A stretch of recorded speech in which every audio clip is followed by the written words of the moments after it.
Greetings, ladies and gentlemen, fellow environmentalists. One of the hottest environmental stories we've had this year, 2019, is the story surrounding Forest 27.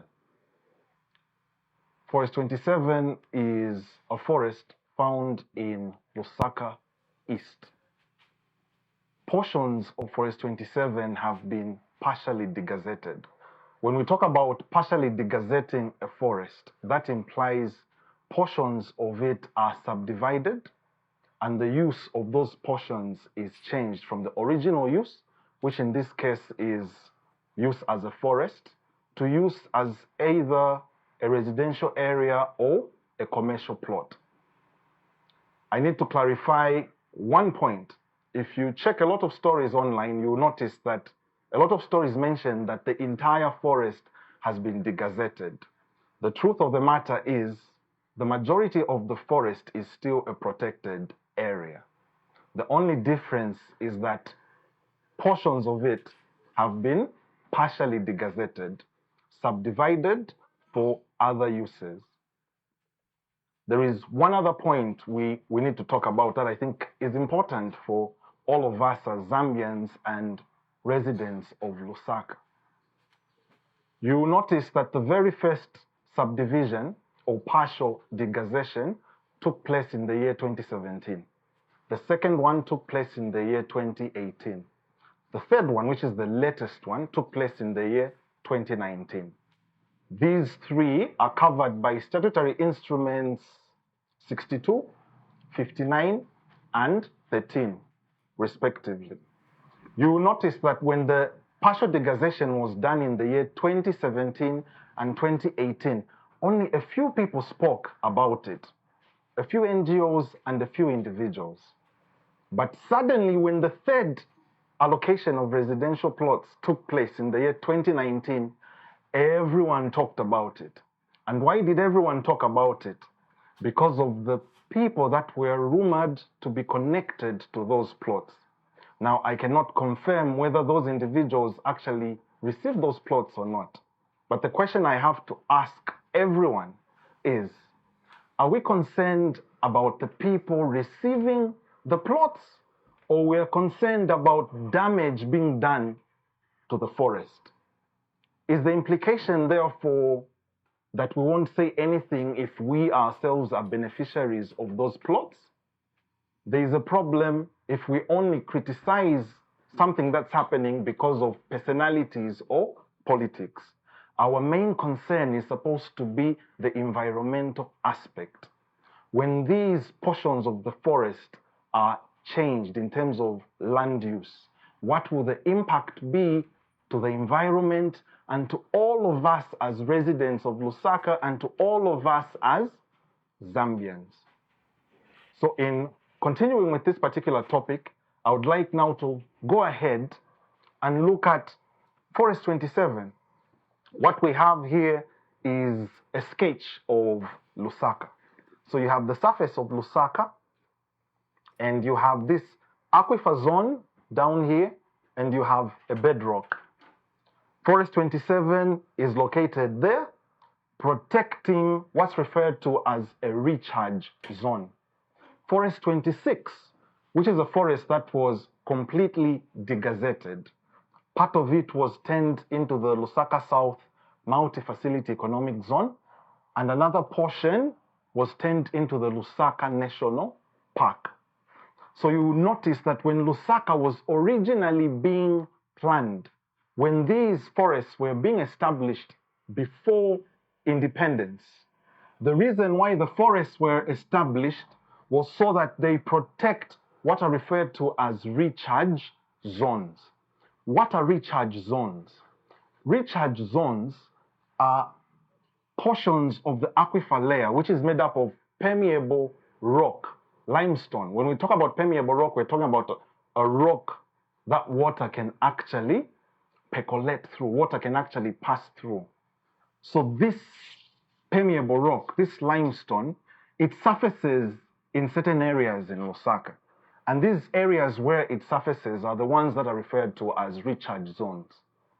So forests were established where these recharge zones are so that those recharge zones are protected. Why are they protected? Because the recharge zones are sensitive to degradation and sensitive to pollution.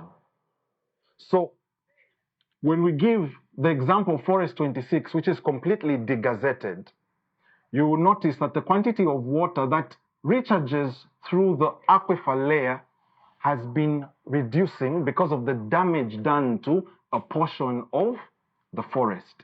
The area where we have the Mefres project is now mostly a concrete ecosystem. That means rainwater cannot percolate going downwards into the aquifer zone and collecting as part of the underground water the way it used to. The majority of Lusaka is on top of a bedrock. This bedrock is an impermeable rock. That means water cannot penetrate through.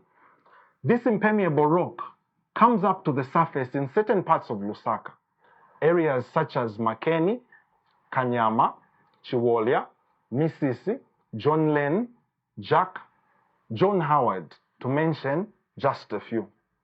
The other areas have got soil on top, but if you dig through the soil, you'll still come across this particular bedrock. The bedrock is the reason why during the rainy season, when you just have 1 hour of heavy rainfall, the majority of Lusaka will be waterlogged because the water will collect right on the surface just after it saturates this soil layer. So it's impossible for the water to get to the aquifer layer and recharge the underground water system because of this particular bedrock. The only points through which the water can recharge the underground water system is through the recharge zones. You will notice that when we talk about the water table is actually found in this same aquifer layer.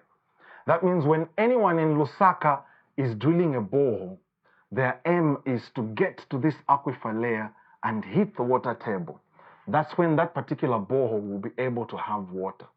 But because of the disturbances we've had to Forest 26 and partial disturbances we've had to Forest 27 because of the subdivisions and also because of charcoal burning which is taking place there, the quantity of water that goes underground has been reducing. So you will notice if you visit any people in Chalala area, Woodlands Extension or Makeni, the farming area of Makeni, you will notice that the boreholes don't have water throughout the year. Those that have water throughout the year will have very little water as you head towards the hot, dry season. The reduction in water is because of the water table that is continuously receding because of the disturbances to the forest. So the question we need to ask ourselves is, if Forest 27 was established to protect a recharge zone for the underground water for Lusaka, is it a good idea for us to now allocate portions of that forest to individuals for residential plots? The answer to that is yes and no. Yes, it is a good idea to empower Zambians with land.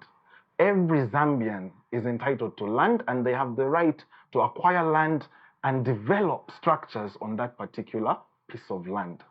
The problem comes in when the development of that land compromises the benefit for the majority of Lusaka residents and the majority of Zambians. Is it a good idea for a few people to gain plots, but the rest of Lusaka loses out on the ecosystem services that can be drawn from the forest? I do not think so. Why should the forest be preserved? Like we've mentioned already, it protects a recharge zone. There are many recharge zones in Lusaka, but amongst the two biggest we have are the ones that are found where Forest 27 is and where Forest 26 used to be allocated. I must mention that a portion of Forest 26 was turned into the Lusaka National Park. That was an excellent idea because by turning it into a national park, you will notice that it continues to protect the vegetation and the vegetation continues to protect the recharge zone. The only challenge we have is with the rest of the forest that was turned into the Mefes project. The second benefit we get from Forest 27 is the fact that this forest protects the source of the Chalimbana River. The Chalimbana River has its source in Forest 27. Apart from having the source, the forest itself acts as a water catchment area for the river. It's some kind of water or river basin. When we talk about a river basin, we're talking about an area where rainfall falls and that area collects the water and lets it pour into streams and the river itself. This river, Chalimbana River, pours its waters into the Chongwe River, and the Chongwe River pours its waters into the Zambezi River, and just before it pours its waters into the Zambezi River, it interacts with the Lower Zambezi National Park. So it has an important role to play in terms of supporting biodiversity in the national parks and supporting local farmers and commercial farmers right along the Chalimbana itself, Chongwe, and eventually the Zambezi River. So at the end of the day, the question we need to ask ourselves, ladies and gentlemen, is established. They were being established for a specific reason, and that is to give us certain environmental services. There are people that will ask the question, why should we care whether Forest 27 is erased? We can always plant 2 trees for every tree that we cut down. Yes, that point is valid if you're talking about the function of trees in terms of absorbing carbon dioxide and also giving oxygen to the rest of us. But when you talk about the role of these forests in protecting recharge zones, the recharge zones are only found in specific areas. So if you damage the trees that protect those recharge zones, it doesn't matter how many trees you plant anywhere else, the damage done to the recharge zones is permanent. So you and I, ladies and gentlemen, have a responsibility to protect these natural resources. We have a responsibility to talk to our local authorities, to talk to our MPs, and to talk to all major stakeholders, all politicians, to request the president to do everything in his power to protect these forests that we have. One last point I would like to mention is a point connected to climate change. Right now, you'll notice that we have a lot of load shedding. And the reason why we're having load shedding is because of the water levels in the Zambezi that are very low. By implication, the water levels in the Kariba Dam are also low. And the majority of the explanations talk about climate change being the cause.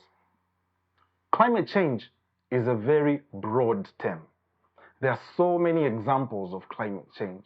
When we talk about climate change in connection to low water levels in rivers, what we are really talking about is reduced quantities of rainfall.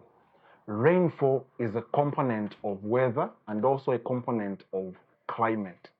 When that component of weather and climate changes, then what you end up having is climate change. Why is the rainfall pattern affected? Because we are harvesting too many trees in sensitive areas. If we look at the Zambezi River itself, if we look at the source in Northwestern Province, there is a lot of damage taking place to the trees that make up part of the water catchment area for the Zambezi River. When you disturb the trees, you disturb the hydrological cycle, or what's known as the rainfall cycle. So we should give a face to the problem. It's not just climate change. The problem is actually deforestation. When we harvest these trees at rates that are not sustainable, we cause damage to the river basin, to the water catchment area. And once that damage is done, the amount of water that can be collected and brought into the Zambezi River drastically reduces. You and I have a responsibility to protect these natural resources, not just for ourselves, but for future generations as well. When future generations have their chance to enjoy these resources, they will want to thank us for protecting those resources. But if we damage these resources, those same future generations will ask us questions, and they'll be very brutal with us. They will ask us the question, why didn't you protect these resources for us? It will be a shame if we cannot defend our position and defend these forests for the sake of ourselves now and for the sake of future generations.